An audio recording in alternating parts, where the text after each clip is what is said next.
que es parte de lo que viene a ser el grupo que está dedicado a la histología, embriología y patología animal, ¿no? Y nosotros estamos haciendo una serie de trabajos de investigación en hematuria vesical enzótica bovina, que nos dedicamos a eso, hacemos necropsia, hacemos una serie de trabajos diarios en la vida universitaria. Bien, ya con esta introducción quiero específicamente dedicarme al tema que nos está trayendo a nuestro medio, ¿no? Y vamos a hablar sobre citología, ¿no? Todo el mundo sabe que la citología es un estudio que básicamente se encarga de ver qué es lo que pasa con las células del cuerpo, las células de los órganos, que es la unidad principal, fundamental en todo órgano, ¿no? Esto viene del griego cito, que es célula, y logos tratado, ¿no? Como ustedes pueden ver ahí en la pantalla, tenemos lo que viene a ser una célula, ¿no? Básicamente, al tornarse como una herramienta para el diagnóstico clínico, la muestra que se toma tiene que ser muy representativa. Esto significa que va a tener que tener una adecuada preparación y estar correctamente interpretada por aquella persona que se va a encargar de estos menesteres, ¿no? Es muy simple de poderla utilizar en el laboratorio, se necesita muy poco material y hay veces que se necesita pues materiales adicionales, pero que tampoco son muy difíciles de encontrar, ¿no? Todo el mundo conoce, por ejemplo, lo que es un desinfectante, el alcohol, frascos de plástico para envío de muestras de líquidos, por ejemplo, tubos de prueba, ¿no? Tubos de transporte, ¿no? Bolsas de plástico, plumones, guantes de látex, un bisturí, un mango de bisturí, una pinza, son algunas de las herramientas que necesitamos, ¿no? Acompañándose siempre por, lógicamente, lo que se necesita de primera línea son las láminas portaobjeto que están sobre el lado izquierdo, ¿no? Y también las láminas cubreobjeto, que en algunos casos también muchos de nosotros usamos, ¿no? También usamos el bálsamo de Canadá para poder, digamos, pegar la laminilla al portaobjeto, ¿no? Si queremos preservar las láminas, hay algunos que no prefieren utilizar esto, ¿no? Y en algunos casos, para aquellas personas que necesiten ver el objetivo de inmersión en el microscópico, tienen el aceite de inmersión sobre el lado derecho, ¿no? Necesitamos también algo que nos ayude a secar las láminas cuando tenemos muchas láminas y queremos secarlas, y el medio ambiente, a veces no estamos en un buen medio ambiente que sequen rápido.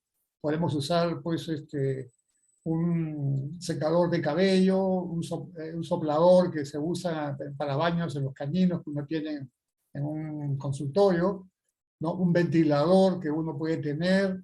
En algunos casos, muy sofisticadamente, una plancha donde se ponen las láminas que está aquí representado en el lado superior derecho, en la tercera posición, ¿no? Una centrífuga básica que sirve para, digamos, concentrar los líquidos para poder hacer los frotes futuros. Para secar las láminas también tenemos, en algunos casos, un mechero común, ¿no? Un mechero que es como el que está al lado izquierdo, o un mechero más sofisticado como el de Bunsen. Y por último podemos tener un encendedor común y corriente que uno usa en el bolsillo para los cigarros u otra cosa, ¿no? De esa manera podemos tener lo que se denomina, ¿no?, el secado rápido de la lámina. Y también un arma que nosotros tenemos acá vienen a ser las coloraciones, diferentes tipos de coloraciones, mayormente Romanowski, que son coloraciones que acusan el uso del azul de metileno y de leucina. Podemos tener varias coloraciones, por ejemplo, Rai, Yensa, Papa Nicolau, en algunos casos, más que nada en medicina humana, para diagnósticos del cáncer uterino, por ejemplo. Se puede tener también otro tipo de coloraciones, como por ejemplo el Color Fast, el Diff Quick, el T15, que viene de Argentina, ¿no? Y también tenemos que estar proveídos de unas copas de coloración o frascos de coloración que son de diferentes tipos, para que allí los colorantes puedan ponerse y las láminas también para poder tener las coloraciones como estamos viendo en el primer diagrama sobre el lado izquierdo. También necesitamos un microscopio. Si tenemos la oportunidad de tener un microscopio simple, como el que figura en el lado inferior izquierdo, monocular o si no binocular, como está en el lado derecho superior, o uno un poquito más sofisticado sobre el lado superior izquierdo, o uno mucho más sofisticado con cámara, ¿no? Y monitor para poder grabar nuestros casos, podemos tenerlo, ¿no? Si no, suficiente con un microscopio simple. Bueno, ahora vamos un poco a la parte de lo que es la célula. Todos conocemos cuál es una célula y sabemos también que las células tienen características anatómicas específicas o citoarquitectónicas específicas, ¿no? Como por ejemplo un hepatocito, que es una célula del hígado, un hemocito del pulmón, miocito del músculo, melanocito pigmentario y así sucesivamente, ¿no? Un hepatocito, por ejemplo, lo encontramos como una célula poligonal, una célula poliédrica que tiene un citoplasma bastante grande, ¿no? Y un núcleo también bastante regular. Siempre la relación núcleo-citoplasma es a favor del citoplasma 2:1, ¿no? Es lo normal, ¿no? Luego tenemos otras células como el queratinocito, que son las células de la epidermis, que son células rectangulares, ¿no? Como las que están viendo en la pantalla, ¿no? Tenemos células fusiformes que tienen una forma de uso, o algunas personas le llaman vulgarmente pescadito o cometa, son células alargadas, ¿no? Que tienen núcleos redondos o elipsoidales y que tienen citoplasma también bastante alargado, ¿no? El linfocito, que es una célula redonda, ustedes ya la conocen, con un núcleo bastante grande, dependiendo del tamaño, pueden ser linfocitos pequeños, medianos o grandes, ¿no? Con un núcleo bastante prominente, en una forma normal, ¿no? Los mastocitos, que son células redondas, que tienen granulaciones en el citoplasma. Ya la doctora también les había hablado un poco sobre los mastocitos y presentó algunas imágenes casi al final, ¿no? Los adipocitos, que son células grasas del tejido adiposo, que son células redondas, que tienen mayormente univaculares, ¿no? Un citoplasma de bordes nítidos y apariencia vacía, ¿no?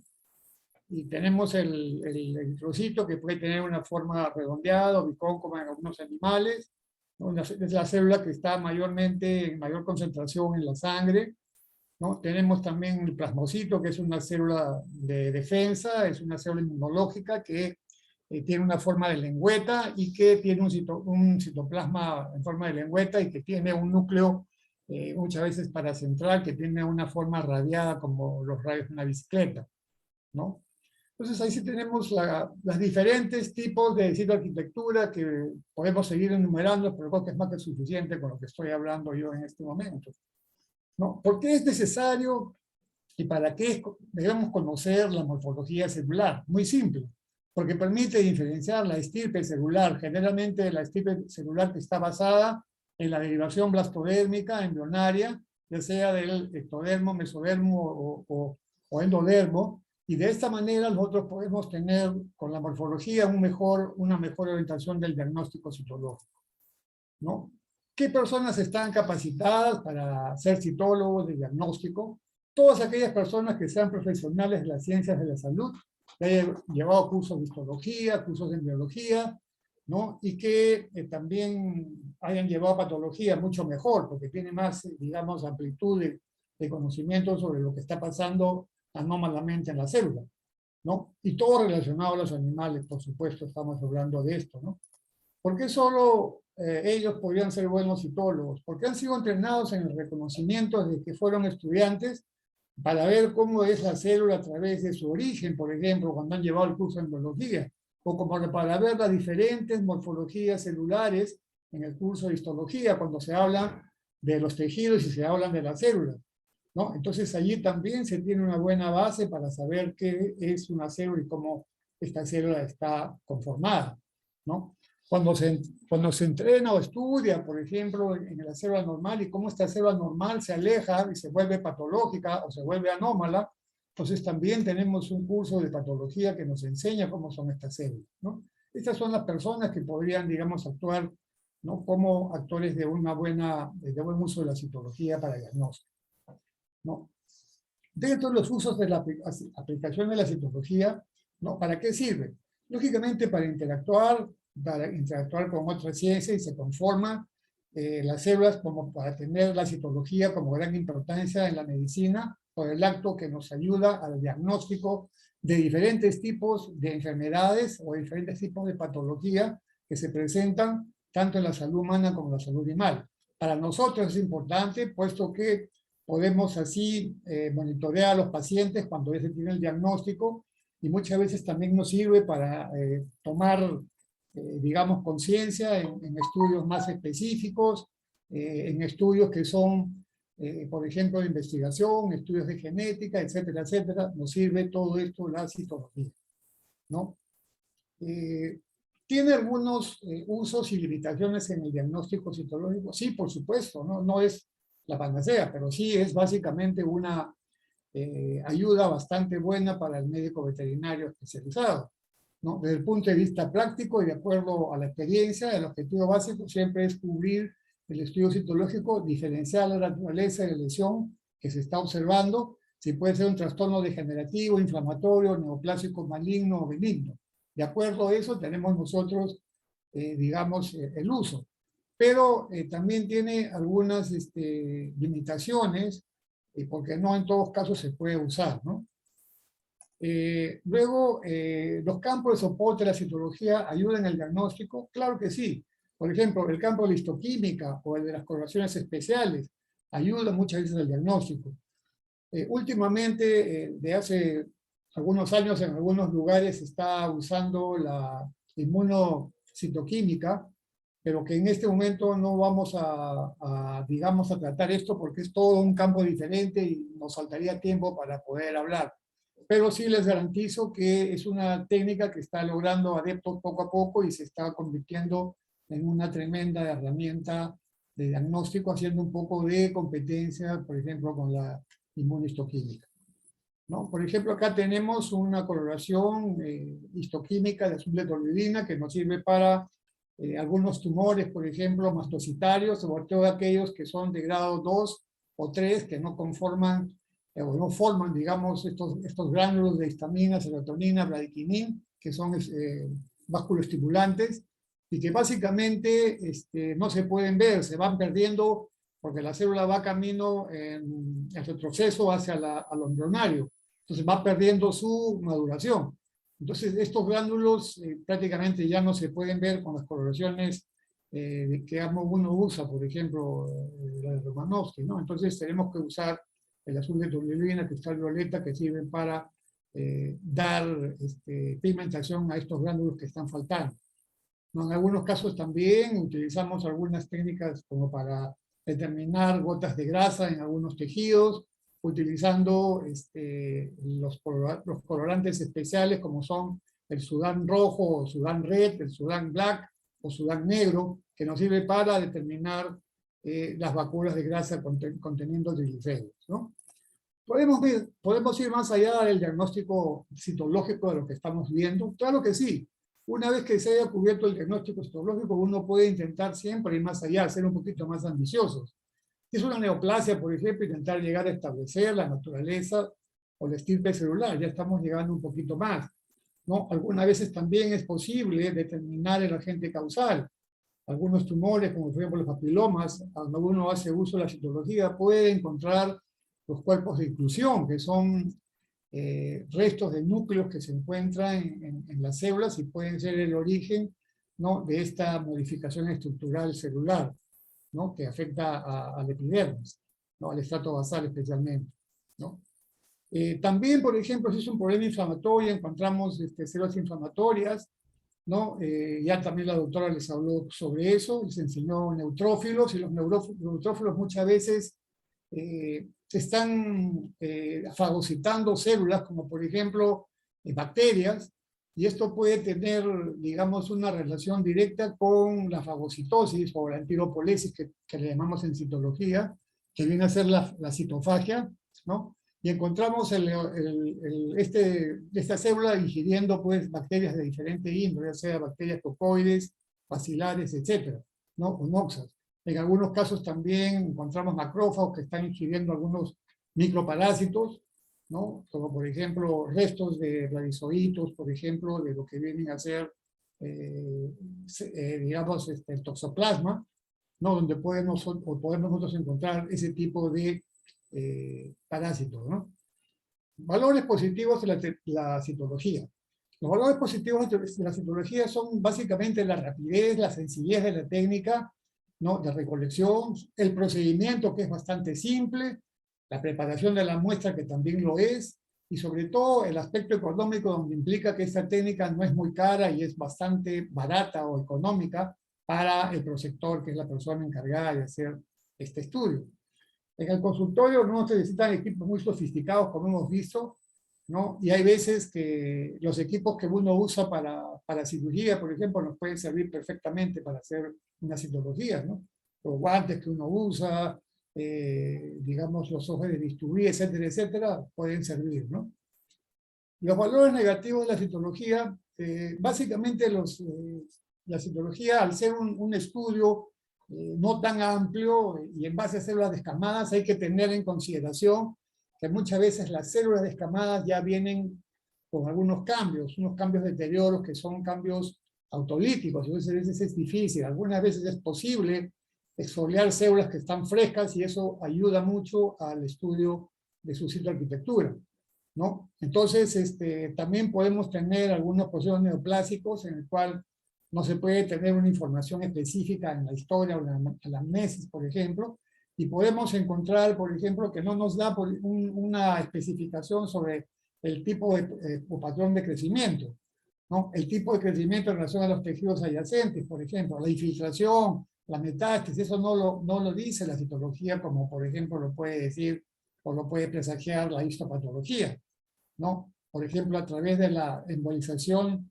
de las células neoplásicas para, digamos, trasladarse vía vascular sanguínea o vascular linfática hacia los diferentes tejidos en la lejanía del cuerpo, ¿no? Entonces eso, por ejemplo, la citología no lo da, pero sí la histopatología lo puede presagiar y lo puede también ayudar a tener, digamos, ese tipo específico de comportamiento, ¿no? La conclusión acerca de los valores se concluye que la citología aporta una información importante, suficiente y valiosa para el prosector, ¿no? Siempre tiene que, digamos, ser un primer paso para dar, ¿no?, a otro siguiente que es mucho más específico, que se llama la prueba de oro, que es la histopatología.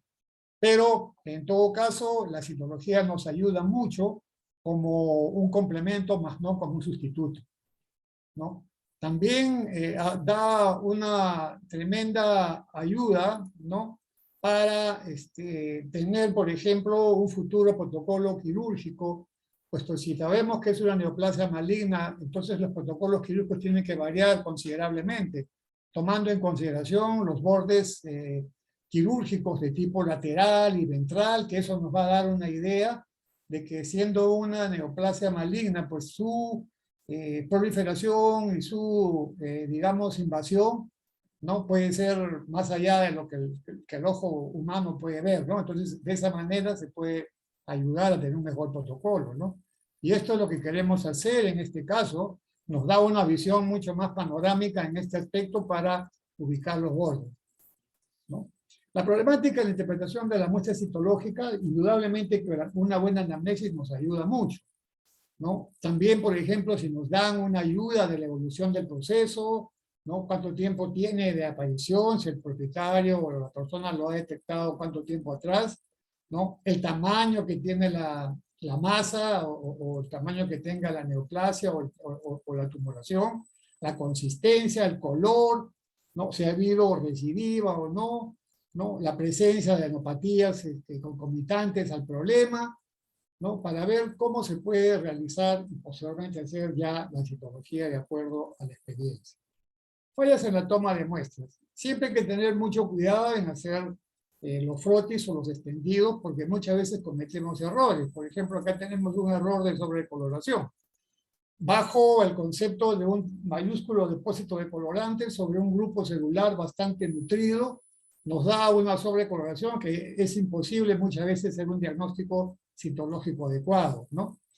La toma de muestras también es importante cuando se hace el frotis, cuando se tiene el frotis sobre la lámina y con la otra hacemos una presión, podemos destruir células, podemos destruir los núcleos, y los núcleos podemos encontrarlos allí en una forma bastante alargada con la destrucción de los mismos, ¿no?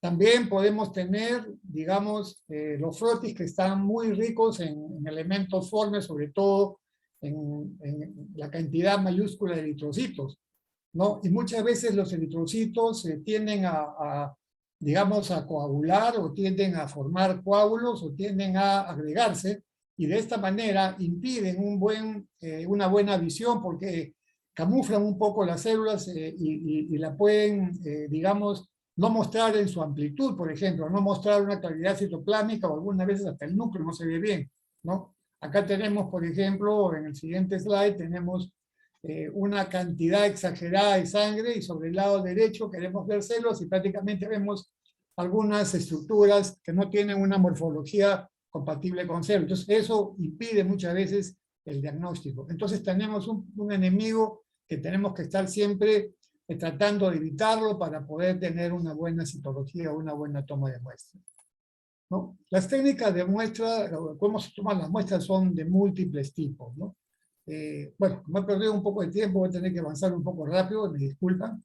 Uno de ellos, uno de los más frecuentes es la aspiración con aguja fina, ¿no? O el PAF que también se le llama, ¿no? Que puede ser bastante práctico, pero puede tener también algunas indicaciones que en masas, por ejemplo, sólidas o en fluidos, ¿no? Puede tener algunas contraindicaciones, como por ejemplo en aquellos animales que tienen coagulopatías o discrasias vasculares, por ejemplo. Ojo con los abscesos que pueden muchas veces punzarse y poder afectar a otros tejidos por contacto, ¿no? Y tiene también los beneficios que están presentándose en este momento en el slide, ¿no? Se pueden usar agujas de diferente índole. Acá tenemos, por ejemplo, la imagen de un canino que se está haciendo una punción a nivel anconia, a nivel del codo, donde se tiene sostenida la masa y haciendo la punción primariamente, lógicamente, previa desinfección, directamente sobre la masa, ¿no? Acá tenemos, en otro slide, tenemos ya la masa, o mejor dicho, la aguja introducida a lo largo de la masa tumoral. Aquí tenemos las formas como uno puede hacer esta inyección, como si estuviéramos poniendo cualquier inyección al músculo, por ejemplo, ¿no? En algunas neoplasias es posible que sean muy sólidas y esas neoplasias mesenquimales sólidas mayormente no sueltan muchas células. Entonces muchas veces tenemos que introducir un poco de aire en el émbolo, jalar un poquito de aire cuando se tiene ya el émbolo vacío, la jeringa vacía, se jala el émbolo, más o menos medio centímetro de aire, luego se inyecta el aire, se aplica con el émbolo, entra el aire dentro del tejido sirve para separar células y luego aspiramos y de esa manera podemos tener un poco de células. Menos mal que estamos hablando de unas jeringas que son estériles.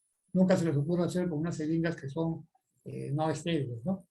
Luego tenemos ya acá la muestra y la estamos encontrando acá que se está poniendo sobre la lámina y es la forma como poder tener la seguridad que requiere para tener una buena toma de muestra. Hay otras técnicas que sirven para, digamos, expander la muestra, como el caso, por ejemplo, de la técnica del squash, ¿no? O la forma como se ponen las dos láminas, una que tiene la muestra y otra que no tiene, en forma de cruz, y luego se desliza muy suavemente hacia uno de los lados y se tiene ya, digamos, el frotis totalmente extendido, ¿no? Porque en muchos casos lo hacemos con una lámina sobre la gota de sangre o de contenido que salga de la masa y hacemos un extendido como cualquier frotis, ¿no? Este squash puede ser una de las variaciones que se tienen en los extendidos, ¿no? Para cavidades como sin guía se puede usar los Abbott-Cats, que son unas guías que tienen un uso bastante importante en las toracocentesis o abdominocentesis.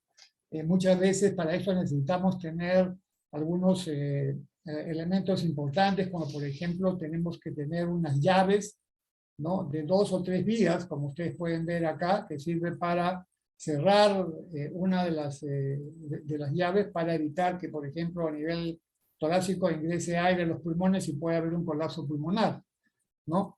Entonces tenemos que utilizar ese tipo específico de técnica, ¿no? Acá tenemos nosotros ya preparándonos para hacer una técnica con el AutoCAD sobre la zona del rafe medio ventral o la línea alba para poder hacer la inyección, porque es una zona donde hay muy poca vascularización.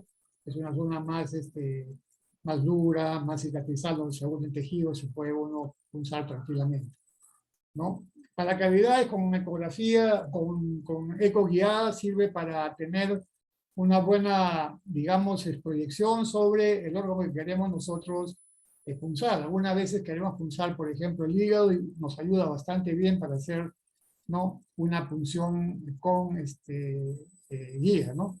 Acá tenemos nosotros el transductor que nos ayuda a localizar el órgano y luego hacemos la introducción por punción de una masa que se encuentra dentro del hígado.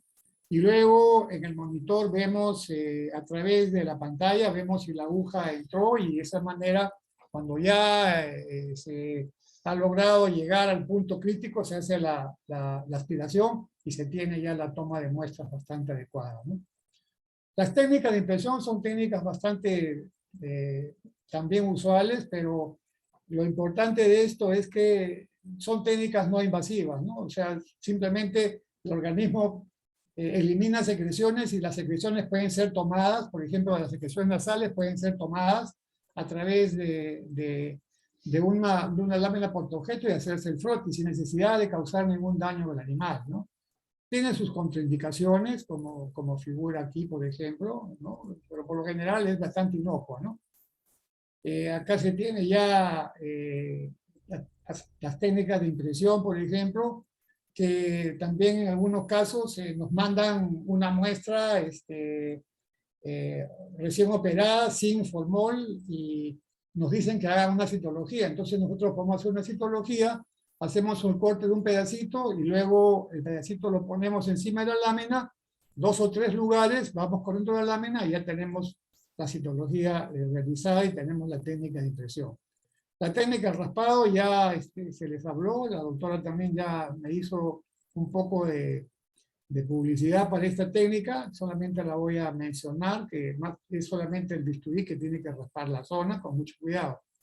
Y la técnica del hisopado básicamente consiste en introducir un hisopo. Todos tenemos experiencia ahora que nos ha afectado a todo el mundo el COVID-19, ¿no? Para hacer los diagnósticos nos introducen un hisopo o una torunda a nivel nasal o a nivel oral para tomarnos unas muestras y poder correr pruebas inmunológicas rápidas o monoclonales para el diagnóstico de esta enfermedad.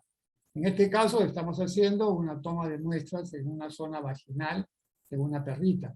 O también podemos hacerlo, digamos, en un momento determinado, en otro tipo de zona, por ejemplo, en la piel, por ejemplo, cuando hay sobre todo lesiones fistulosas, por ejemplo, podemos utilizar esto, ¿no?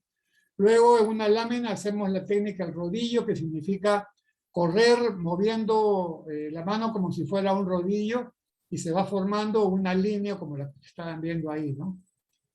Aquí ya tienen un pequeño diagrama gracioso, ¿no? Una célula le dice a la otra, oye, le dice, ¿cómo tú también te vas a volver neoplásica? Preparación de la lámina. Bueno, ya hemos hablado sobre lo que es la lámina, cómo se debe hacer el frotis, cómo se debe hacer la impronta, el extendido, el secado, ¿no? Todo esto lo voy a pasar un poquito por alto, que ya más o menos lo tenemos acá, ¿no? Es mejor generalmente preparar unas 4 o 5 láminas para hacer el envío de los frotis.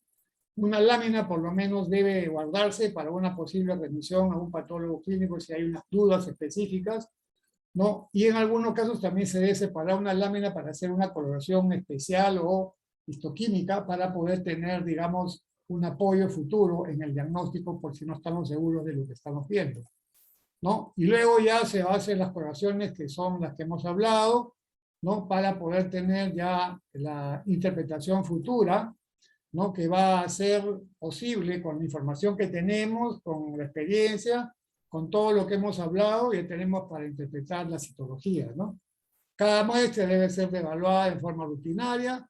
Primero hay que revisarla en forma panorámica para ver si está bien coloreada o no. Luego vamos proyectándonos internamente con otros objetivos que nos permiten ver ya la distribución de las células con un poquito más de claridad. Ya el objetivo de 40 nos permite ya diferenciar los cambios que se pueden tener en las células, ¿no? O en el frotis. Y por último, el objetivo de 100, cuando se trata ya de algo muy específico, cuando se debe usar aceite de inversión, cuando queremos ver cambios muy mínimos, como por ejemplo en algunas veces queremos ver, por ejemplo, algunos microorganismos, entonces utilizamos el objetivo de 100 para verlos, ¿no? Clasificación de lesiones en citología, ¿no? Las lesiones pueden ser de diferentes tipos, ¿no? Son, por ejemplo, trastornos degenerativos, cuando la célula degenera, como por ejemplo hay una especie de concentración mayor de triglicéridos en el citosol, o sea, en la región del citoplasma, y encontramos una degeneración que se denomina cambio graso. O también cuando ingresa mucha agua a la célula, encontramos un cuadro de edema celular, o un cambio, ¿no?, de hoja blastodérmica cuando hay una metaplasia, ¿no?, de un tejido más especializado, ¿no?, o un tejido especializado más especializado, como por ejemplo de una metaplasia escamosa, por ejemplo, a metaplasia, digamos, queratinocítica, ¿no? Entonces podemos encontrar un tejido que ha cambiado de ser escamoso a ser mucho más indurado, ¿no? O cuando hay, por ejemplo, una disqueratosis, que son cambios ya inclusive que tienden a modificar la estructura nuclear de la célula, ¿no? Por ejemplo, tenemos acá el cambio graso que hemos hablado hace un momento. Los hepatocitos, por ejemplo, en este caso están llenos de vacuolas de grasa, de bordes nítidos y apariencia vacía, ¿no? Que muchas veces empujan por presión, empujan a los núcleos marginalmente. Entonces, todo eso nos sirve para decir que este es un cambio graso o de una hepatosis futura que se está presentando en el animal, ¿no? Cuando, por ejemplo, en la célula ingresa agua, las vacuolas que se van a observar cuando es una degeneración vacuolar van a ser muy parecidas a la grasa, pero son vacuolas no de bordes nítidos, pero sí de apariencia vacía, ¿no? En algunos casos, en la primera parte de la degeneración celular, estamos hablando de tumefacción turbia, cuando las mitocondrias se van llenando de líquido y se vuelve un citoplasma turbio, o también que se le llama degeneración nebulosa. Podemos ver ahí una de las células que están primariamente teniendo un citoplasma mucho más, digamos, basófilo e hinchadas, quiere decir que la célula se está llenando, ¿no?, de líquido.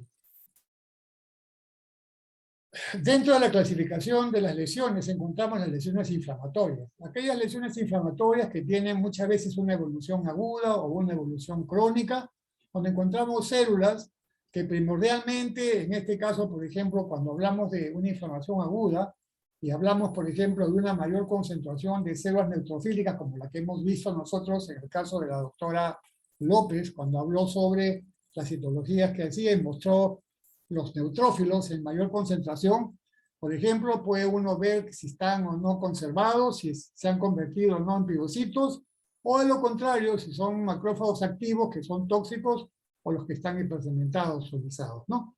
Por ejemplo, cuando son lesiones evolutivas ya más crónicas, o por ejemplo crónicas activas, encontramos, por ejemplo, células plasmocíticas, ¿no? Encontramos monocitos, con moderado número de neutrófilos, pero lo que predominan son esas células mononucleares.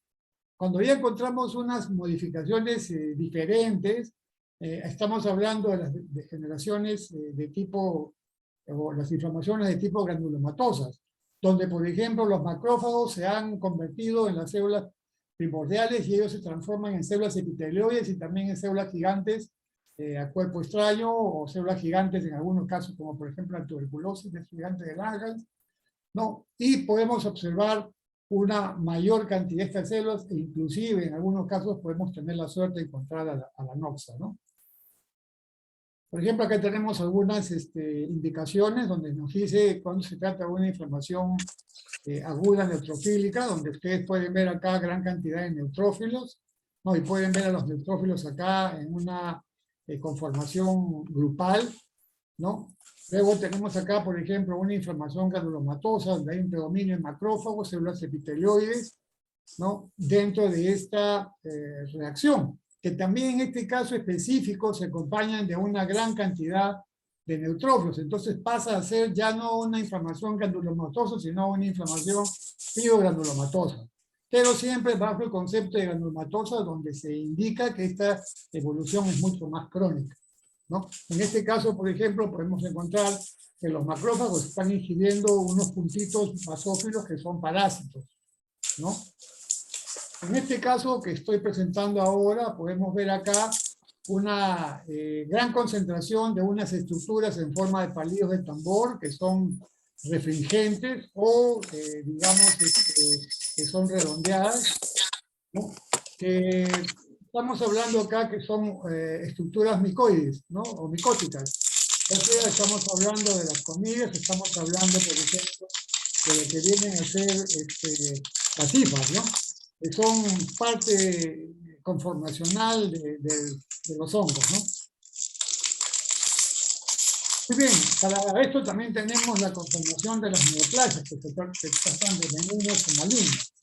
Una neoplasia benigna es aquella neoplasia que tiene un comportamiento más benéfico para el organismo, y una vez que es escindida, ¿no?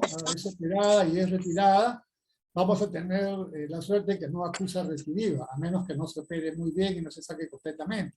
Pero por lo general las neoplasias benignas no son recidivantes ni tampoco son metastásicas.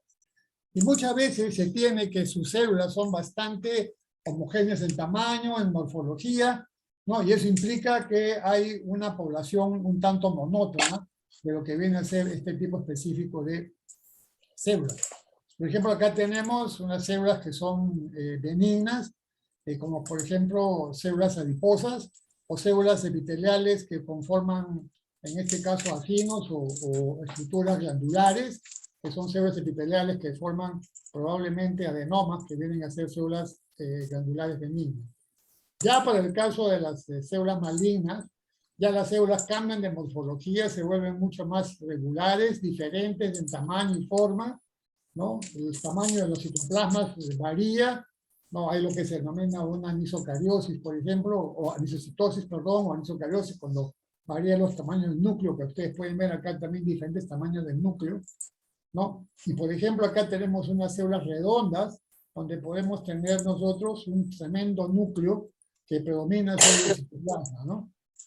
Y esto trae como consecuencia que tengamos que ponerle énfasis al núcleo cuando vemos que tenemos unas células, un grupo de células, y tenemos que poner énfasis en el núcleo. El núcleo es uno de los principales puntos críticos de cambio en la célula, digamos, atípica, ¿no? O la célula maligna, ¿no? Cuando se trata de células que conforman parte de una neoplasia maligna, tenemos una marcada variación en el tamaño y forma de los núcleos, por ejemplo. Podemos tener núcleos prominentes o bizarros, que se les llama, que núcleos que han perdido, ¿no? Un tamaño homogéneo, son núcleos muy grandes, ¿no?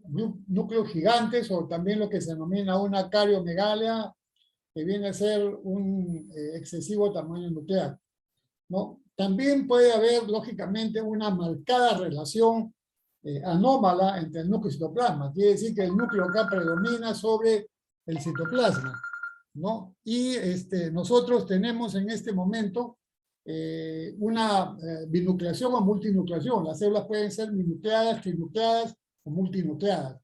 Las membranas nucleares, por lo general, son irregulares, no son homogéneas como las que tiene el núcleo de una célula benigna. Muchas veces presentan angulaciones, figuras bastante sugestivas, por ejemplo, futuras formas como de riñón o reniformes, por ejemplo, y así sucesivamente nos pueden presentar diferentes tipos de conformación de membrana, ¿no? Los núcleos también tienen la cromatina irregular, ¿no? Que muchas veces es muy densa, hipercromática, y muchas veces también acusa granulaciones o también acusa una especie de mayor condensación, ¿no? Con aglutinación. Y muchas veces también nosotros encontramos los nucleolos, que también van a ser algunas veces más numerosos. La célula puede tener 3, 4 o 5 nucleolos de variables tamaños, muy basófilos, y también, digamos, pueden, digamos, verse claramente en una célula bizarra, por ejemplo, ¿no? También las células malignas tienden a crecer rápidamente y eso implica que sus mitosis tienen que ser más activas y podemos ver muchas fases de mitosis anómalas que nos permiten decir que se trata de una actividad y para un pronóstico también de cómo es la manifestación de esta neoplasia, ¿no? Aquí tenemos una figura donde podemos ver la relación núcleo-citoplasma a favor del núcleo, núcleos muy grandes, citoplasmas pequeños, ¿no? Tenemos, por ejemplo, membranas irregulares, membranas nucleares irregulares, ¿no? Tenemos, por ejemplo, varios nucleolos, cromatinas bastante densas, ¿no? Nucleolos muy grandes o prominentes, 1 o 2 nucleolos, ¿no? Y podemos ver también que el núcleo es bastante coloreado, ¿no? Hipercromático. Aquí tenemos una visualización de una célula que está en mitosis, tiene una forma de un asterisco, y eso implica que la célula pues tiene una actividad bastante activa en lo que se refiere a la proliferación.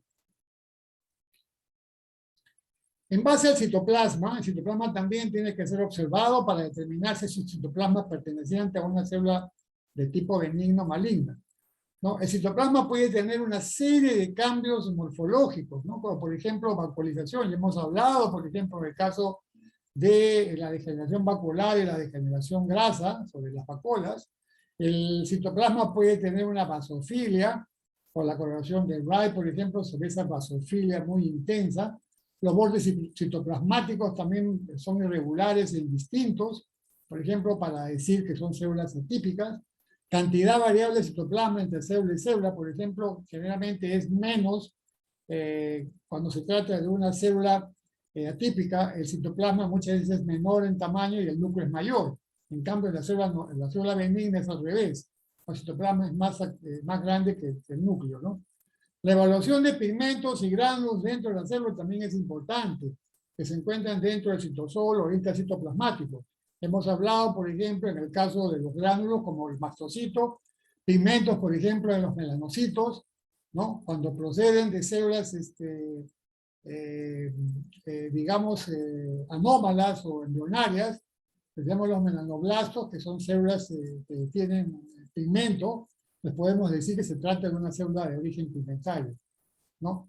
Y también el citoplasma puede contener células dentro de él cuando son células atípicas que actúan muchas veces dando también una especie de fagocitosis, y hay lo que se denomina una empiropolesis o también citofagia, ¿no? Que viene a ser la agresión de la célula maligna sobre algún tipo de célula o algún tipo de detritus celular, por ejemplo, o puede ser de glóbulos rojos, y su actividad fagocítica se incrementa en los casos de células malignas, ¿no? Aquí, por ejemplo, tenemos algunas células redondas que tienen vacuolas, ¿no? Como en el caso de esta célula que ustedes pueden ver, tienen vacuolas perinucleares, ¿no? En este caso tenemos que el citoplasma está, digamos, de un color un poco basófilo, ¿no? Y tiene también, está ingiriendo una partícula probablemente de un neutrófilo, y pues su citoplasma, su núcleo es bastante amplio, ¿no? Luego tenemos células como los mastocitomas, por ejemplo, o los mastocitos que se tienen acá, con células bastante grandes y que tienen gránulos en su superficie que en este caso se están degranulando, o sea, están eliminando sus gránulos que muchas veces los tienen en forma excesiva, ¿no? Aquí, por ejemplo, tenemos algunas células atípicas que están fagocitando restos de neutrófilo, por ejemplo, y es lo que le denominamos citofagia o antiropolesis. Aspectos citológicos de los tumores. Existen tres principales grupos de tumores. Aquellos que básicamente están derivados del ectodermo, embrionariamente o blastodérmicamente, y forman parte de las neoplasias epiteliales. Aquellas neoplasias mesenquimales, que también tienen una derivación del mesodermo, entonces podemos decir que estas neoplasias mesenquimales están presentes en el frotis.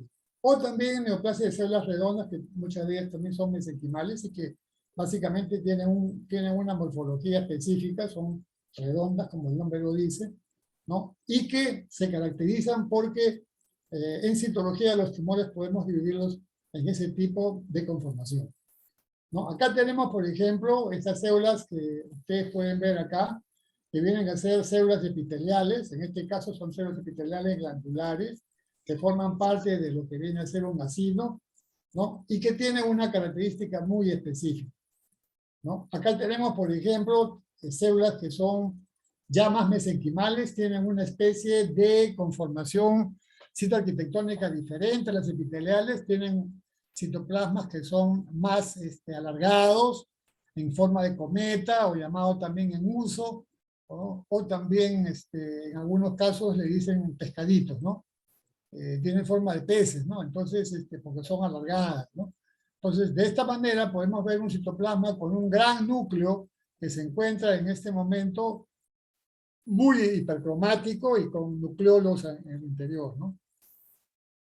Y acá tenemos las famosas células redondas, como por ejemplo las células linfoides, que están siendo representadas acá por estas células redondas grandes de citoplasma escaso, un poco basófilo, y de núcleos redondos a elípticos bastante prominentes que implican un crecimiento masivo y que también muestra acá núcleos de variables tamaños, ¿no? En este caso, predominantemente están habiendo núcleos más grandes, ¿no?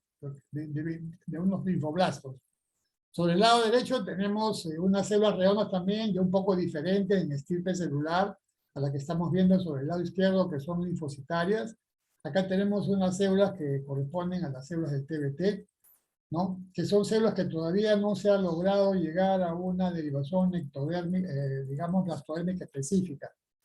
Se han pensado que son modificaciones estructurales de histocitos, se había pensado originalmente que eran linfocitos modificados, ¿no? Hasta se han llegado a pensar que se trata de plasmocitos, pero no, hasta el momento no se ha logrado determinar qué tipo de célula es y sobre todo clasificarla, ¿no? Bueno, como parte de lo que viene a ser ya la aplicación de lo que hemos visto acá, todo lo relacionado a la parte celular, vamos a poner un par de casos clínicos para que vean la utilidad de la citología con respecto, ¿no?, al reconocimiento celular, ¿no? Y les había dicho que es mejor tener una buena historia o anamnesis del paciente, que así nos permite tener, ¿no?, una mejor base para poder dar un mejor diagnóstico. Acá se habla, por ejemplo, de un primer caso, que estamos hablando de un canino hembra, adulto de raza mestiza, que se perdió de su casa por lo menos unos 5 días estando en celo. A los 4 meses se presenta con sangrado vaginal y aparecen nodulaciones vulvovaginales, ¿no? Estos son casos muy frecuentes que se presentan en la clínica, sobre todo en nuestros países de Latinoamérica, donde muchas veces los animales a veces se escapan, muchas veces también son animales vagos, ¿no?, que deambulan por la calle y son un foco infeccioso. Bueno, acá tenemos nosotros justamente la porción vaginal, la región vulvovaginal, donde podemos ver que la vagina se encuentra completamente, digamos, cambiada en su morfología, se encuentra engrosada con, digamos, presencia de muchos nodulitos de diferentes tamaños, que le dan a una superficie irregular a la vagina y también acusa una secreción de un color más oscurito sobre la parte central. Muchas veces este crecimiento no solo abarca el techo de la vagina, sino toda la vagina en su totalidad, y algunas veces se va también hasta la región de la vulva. En algunos casos el crecimiento es tal que puede protruir. Y acá se encuentra también alrededor del pelaje, se encuentra toda una secreción de seca, ¿no? Entonces acá se hace una citología, generalmente acá usamos la técnica del hisopado, ¿no?, que es la técnica más conveniente en estos casos. Se hace el frotis y se encuentra este tipo de células que ustedes están viendo acá. Quiere decir que la célula está bien conformada, aparentemente desde este punto de vista, que es un objetivo panorámico, podemos ver que hay un grupo de células que aparentemente tienen una forma redonda, ¿no? Y luego, ya posteriormente, hacemos una... Perdón, Máster Alfonso, su tiempo ha Sí, terminado de exposición. tenemos acá nosotros las células redondas y podemos tener también, son células que tienen eh, eh, vacuolas en el citoplasma, como hemos visto anteriormente, y también mitosis. Todo esto nos lleva a pensar con esta morfología que estamos frente a un cuadro compatible a neoplasia, a células redondas malignas sugerentes de TBT vaginal o tumor medio transmisible vaginal. Lástima que no haya más tiempo, les agradezco su atención, ¿no? Y aquí les comparto, para cualquier pregunta futura o contacto, les comparto acá mi correo electrónico. Por favor, quedo atento a las preguntas que tuvieran a bien ponerlas en mesa. Muy amables.